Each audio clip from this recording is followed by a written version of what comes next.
असम, केरल અને પુડુચેરીમાં ચૂંટણી યોજાશે। કેરળ, અસમ અને પુડુચેરીમાં એક જ તબક્કામાં ચૂંટણી યોજાશે। તમિલનાડુમાં 23મી એપ્રિલે એક જ તબક્કામાં મતદાન થશે, તો પશ્ચિમ બંગાળમાં 2 તબક્કામાં મતદાન થવાનું છે। 23 અને 29 એપ્રિલ એમ 2 તબક્કામાં પશ્ચિમ બંગાળમાં ચૂંટણી થશે। પહેલા તબક્કામાં 152 બેઠકો પર મતદાન છે, જ્યારે બીજા તબક્કામાં 142 બેઠકો પર મતદાન થવાનું છે। 4 મેના રોજ 5 રાજ્યોમાં મતગણતરી હાથ ધરાશે।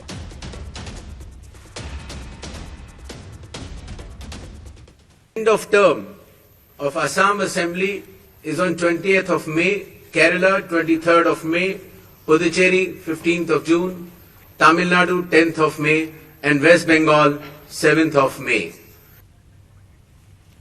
તો તમિલનાડુમાં 23 એપ્રિલે એક જ તબક્કામાં ચૂંટણી છે, જ્યારે પશ્ચિમ બંગાળમાં 2 તબક્કામાં ચૂંટણીની જાહેરાત કરવામાં આવી છે, પરંતુ તમામ જે ચૂંટણીના પરિણામો છે એ 4 મેના રોજ આવશે।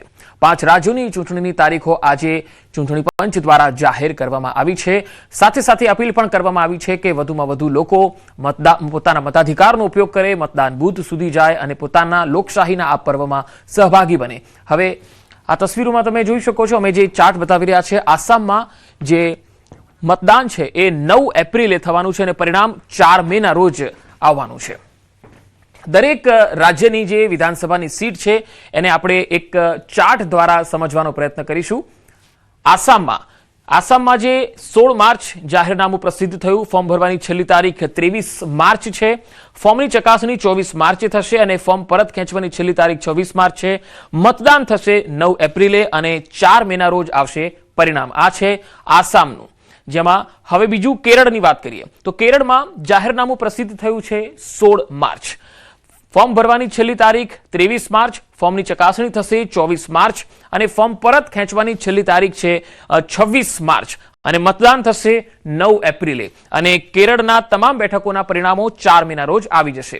હવે વાત તમિલનાડુની, તો જાહેરનામું પ્રસિદ્ધ 30 માર્ચે, ફોર્મ ભરવાની છેલ્લી તારીખ 6 એપ્રિલ રહેશે, ફોર્મ ચકાસણી 7 એપ્રિલ, ફોર્મ પરત ખેંચવાની છેલ્લી તારીખ 9 એપ્રિલ છે અને મતદાન 23 એપ્રિલે થવાનું છે અને પરિણામ જે આવશે એ 4 મેના રોજ આવી જશે। હવે જોઈએ પશ્ચિમ બંગાળ, કારણ કે અહીંયા 2 તબક્કામાં ચૂંટણી થવાની છે। જાહેરનામું પ્રસિદ્ધ થયું 30 માર્ચ અને ફોર્મ ભરવાની છેલ્લી તારીખ 6 એપ્રિલ, ફોર્મ ચકાસણી થશે 7 એપ્રિલે અને ફોર્મ પરત ખેંચવાની છેલ્લી તારીખ છે 9 એપ્રિલ। હવે મતદાન થશે 23 એપ્રિલે અને પરિણામ આવશે 4 મેના રોજ। આ પહેલો તબક્કો છે। હવે પશ્ચિમ બંગાળનો બીજા તબક્કામાં જોઈએ તો એ જાહેરનામું પ્રસિદ્ધ થશે 2 એપ્રિલે, ફોર્મ ભરવાની છેલ્લી તારીખ 9 એપ્રિલ રહેશે, ફોર્મની ચકાસણી 10 એપ્રિલ સુધી રહેશે અને ફોર્મ પાછા ખેંચવાની તારીખ રહેશે 13 એપ્રિલ અને મતદાન 29 એપ્રિલે બીજા તબક્કામાં થશે અને તેનું પરિણામ પણ 4 મેના રોજ આવી જવાનું છે। તો આ રીતે ચૂંટણી પંચે આજે પ્રેસ કોન્ફરન્સ કરીને તમામ જે 5 રાજ્યો છે તેના ચૂંટણીના તારીખોનું એલાન કરી દીધું છે। સાથે સાથે લોકશાહીના પર્વમાં વધુને વધુ લોકો એમાં સહભાગી બને અને પોતાના મતાધિકારનો ઉપયોગ કરે તેના માટે અપીલ પણ કરી છે। ચૂંટણી પંચે આ તમામ જે જગ્યાએ ચૂંટણી યોજાવાની છે તેની તમામ વ્યવસ્થાઓની પણ માહિતી આપી છે। હવે 5 રાજ્યોમાં જે ચૂંટણીનો શંખનાદ થઈ રહ્યો છે તેમાં 9 એપ્રિલે આસામ, કેરળ અને પુડુચેરી આ 3 રાજ્યોની અંદર 9 એપ્રિલે ચૂંટણી થવાની છે। પશ્ચિમ બંગાળની જો વાત કરીએ તો અહીંયા 2 તબક્કામાં ચૂંટણી થવાની છે। કેરળ, અસમ અને પુડુચેરીમાં 1 તબક્કામાં ચૂંટણી થવાની છે। તો 23 અને 29 એપ્રિલે પશ્ચિમ બંગાળમાં થવાની છે। તમિલનાડુમાં 23 એપ્રિલે એક જ તબક્કામાં મતદાન થવાનું છે અને 4 મેના રોજ 5 રાજ્યોમાં મતગણતરી થશે। તો આ એક લોકશાહીનું પર્વ, 5 રાજ્યોમાં વિધાનસભાની ચૂંટણી આવી ગઈ છે અને તેનું તારીખોનું એલાન થઈ ગયું છે। એટલે હવે તમામ રાજકીય પક્ષો મતદારોને આકર્ષવા માટે તમામ એડીચોટીનું જોર લગાવશે।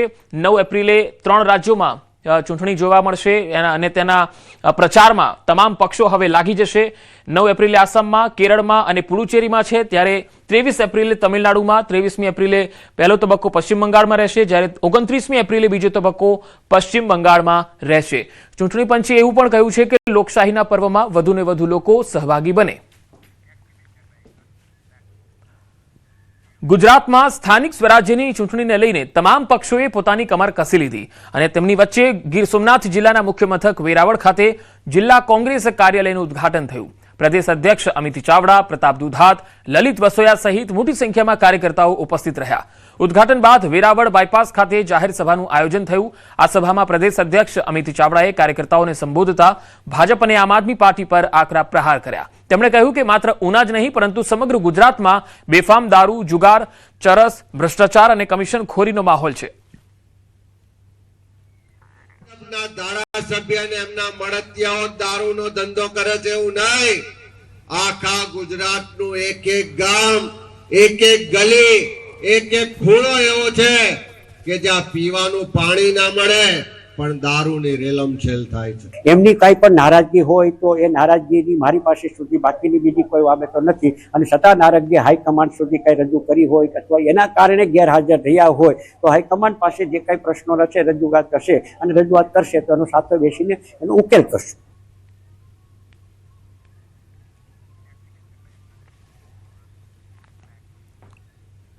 પ્રદેશ ભાજપ પ્રમુખ જગદીશ વિશ્વકર્મા આજે સુરત જિલ્લાના પ્રવાસે આવ્યા. મહુવા તાલુકાના વસરાઈ ગામે બૂથ સમિતિ કાર્યકર્તા સંમેલનમાં હાજરી આપી. સંગઠનને પાયાના સ્તરેથી મજબૂત બનાવવા માટે યોજાયેલ આ સંમેલનમાં ભાજપના કાર્યકર્તાઓ મોટી સંખ્યામાં જોડાયા હતા. સંમેલનને સંબોધતા પ્રદેશ ભાજપ પ્રમુખે કોંગ્રેસ પર આકરા પ્રહાર કરતા તેને ભ્રષ્ટાચાર અને કમિશનખોરીનો પર્યાય ગણાવ્યો. ગેસ સિલિન્ડરની અછત અને લાઈનો અંગે ચાલી રહેલી રાજનીતિને લઈને પણ તેમણે વિપક્ષની ટીકા કરી. કાર્યક્રમમાં પ્રદેશ મહામંત્રી પ્રશાંત કોરાટ, સ્થાનિક ધારાસભ્યો, સાંસદો અને જિલ્લા ભાજપના પદાધિકારીઓ ઉપસ્થિત રહ્યા. રાહુલ ગાંધી હોય કે કોંગ્રેસના સંસદ સભ્યો હોય, આ તમામ લોકો એક પાર્લામેન્ટના બહાર ઉઠકા ઉપર પગથિયા પર બેસી અને ચા અને બિસ્કિટ મિત્રો ખાતા હોય. આ ક્યાંનો ન્યાય છે? ગેસના બાટલા ના તો ઇન્દિરાજી આપ્યા હતા, ના તો રાજીવ ગાંધી આપ્યા હતા. પ્રેમ લગ્નના વિવાદમાં ઠાકરસિંહની પ્રતિક્રિયા. ખેડાના કિસ્સામાં ઠાકરસિંહ રબારીએ નિવેદન આપ્યું, દીકરીને પરત લાવવા અમે મહેનત કરીશું. રબારી સમાજથી બનતી તમામ મદદ કરીશું. બંને સમાજના આગેવાનોએ વિનંતી કરી દીકરીના પરિવારને મદદ કરવાની અપીલ કરી. ચૌધરી પાટીદાર સમાજની દીકરીને ન્યાય અપાવીશું. એક પાટીદાર સમાજનો કપડવંજ બાજુથી એમાં આગેવાનોના પણ ફોન આવે છે. તો હું આગેવાનોને ચૌધરી સમાજને પાટીદાર સમાજના આગેવાનોને વિનંતી કરું છું કે દીકરીના પરિવારને મદદ કરવા આપ સૌ કરો અને મારાથી બનતી રબારી સમાજ જ્યાં પણ જરૂર પડશે ત્યાં ચૌધરી સમાજની દીકરી માટે અને પાટીદાર સમાજની દીકરી માટે અમારાથી બનતી તમામ પ્રયત્ન કરી અને ચૌધરી અને પાટીદાર સમાજને દીકરીને ન્યાય અપાવવા માટે, એના મા બાપને ન્યાય અપાવવા માટે ચૌધરી અને પાટીદાર સમાજના મા બાપની સાથે અમારી લાગણી રહેશે અને અમે મહેનત કરશું. ઠાકરસિંહે તમામ સમાજના આગેવાનોને વિનંતી કરી. નવો કાયદો લાવવા માટે રજૂઆત કરી.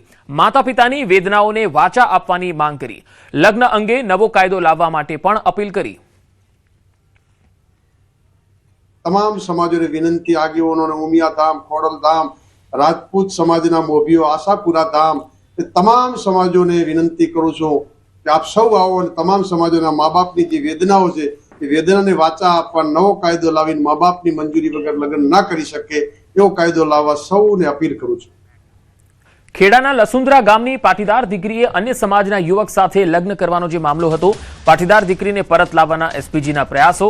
ગૌરાંગ પટેલ અને પૂર્વિન પટેલ સહિતના એસપીજીના આગેવાન આવતીકાલે દીકરીના પરિવાર સાથે મુલાકાત કરશે. પરિવાર સાથે મુલાકાત કરીને દીકરીને પરત લાવવાના પ્રયાસો કરીશું એવું પણ તેમણે કહ્યું છે. દીકરીએ પરિવારની સંમતિ વગર પ્રેમ લગ્ન કર્યાનો દાવો છે. દીકરી માટે માતાની રબારી સમાજના આગેવાન ઠાકરસિંહ રબારી પાસે મદદ માંગી. દીકરી પરત સોંપવાની પાટીદાર મહિલાએ કરી છે માંગ. ખેડા જિલ્લાના લસુંદરા ગામની દીકરીના પરિવારે પાટીદાર સમાજ અને દરેક સમાજ પાસે એક માંગણી કરી છે કે અમારી દીકરીને કોઈ અન્ય સમાજના વ્યક્તિ પગાડીને લઈ ગયા છે.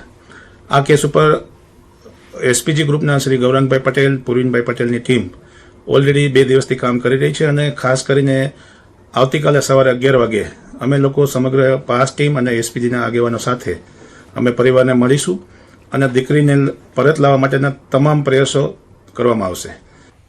મહેસાણાના કડી તાલુકામાં પ્રેમ સંબંધનો કરુણ અંજામ આવ્યો. નંદાસણ પોલીસ સ્ટેશનની હદમાં ખેલાયો ખૂની ખેલ. કડીના રાજપુર હાઈવે પર આવેલી અબારીસ કંપનીના ગેટ સામે મહિલાની એક શખ્સે હુમલો હુમલો કરી દેતા ચકચાર મચી ગઈ। ઘટનાની વાત કરીએ તો મહિલા નોકરીથી ઘરે પરત ફરી રહ્યા હતા। એ સમયે આરોપીએ ત્યાં પહોંચીને મહિલા સાથે ઝપાઝપી કરી। ત્યારબાદ આરોપીએ ઉશ્કેરાઈને મહિલાને છરીના ઘા ઝીકી દીધા। આ ઘાતકી હુમલા પાછળનું કારણ જાણીને પોલીસ પણ આશ્ચર્યચકિત થઈ ગઈ। પોલીસ તપાસમાં ખુલ્યું કે બંને વચ્ચે પ્રેમ સંબંધ હતો। બંને વચ્ચે પ્રેમ સંબંધ હોવાની વાતનો મહિલાની દીકરીએ જ ઘટસ્ફોટ કર્યો હતો। સાથે દીકરીએ કહ્યું કે તેની માતા આરોપી સાથે હવે સંબંધ આગળ વધારવા માંગતા ન હતા, જેથી આરોપીએ ઉશ્કેરાઈને મહિલા પર જીવલેણ હુમલો કર્યો। ઈજાગ્રસ્ત મહિલાનું સારવાર દરમિયાન મોત થયું, જે બાદ પોલીસે ગણતરીના કલાકોમાં આરોપીને દબોચી લીધો।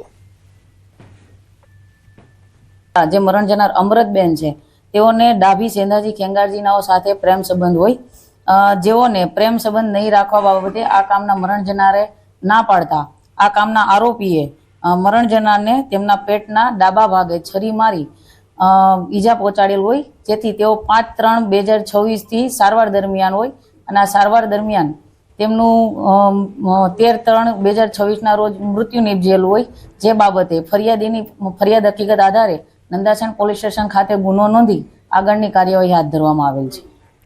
વાવ થરાદમાં માસૂમ બાળકી પર દુષ્કર્મ થયું। પોલીસે ગણતરીના કલાકોમાં આરોપીને ઝડપી લીધો। આરોપી બાળકીને બાઇક પર બેસાડીને લઈ ગયો, બાળકીને ઝાડીઓમાં લઈ જઈ દુષ્કર્મ આચર્યું। પોલીસે આરોપીની ધરપકડ કરી વધુ તપાસ હાથ ધરી છે। ભોગ બનનાર બાળકી હાલ સારવાર હેઠળ છે।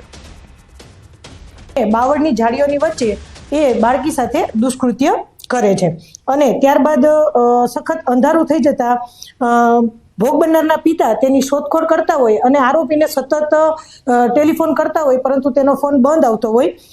આશરે 8 વાગ્યાની આસપાસ આરોપી ભોગ બનનારને એમના પોતાના જ ઘરે ઉતારી અને ત્યાંથી જતો રહે છે અને થરાદ પોલીસ દ્વારા અલગ અલગ ટીમો બનાવી અને ખૂબ ગંભીરતાપૂર્વક તાત્કાલિક એક્શન મોડમાં આવી જાય અને અલગ અલગ ટીમો દ્વારા ગણતરીની કલાકોમાં જ આરોપીને દબોચી લઈ અને તેની વિરુદ્ધમાં ગુનો દાખલ કરી અને કાયદેસરની કાર્યવાહી કરી અને તેને જેલ હવાલે કરી દેવામાં આવેલ છે।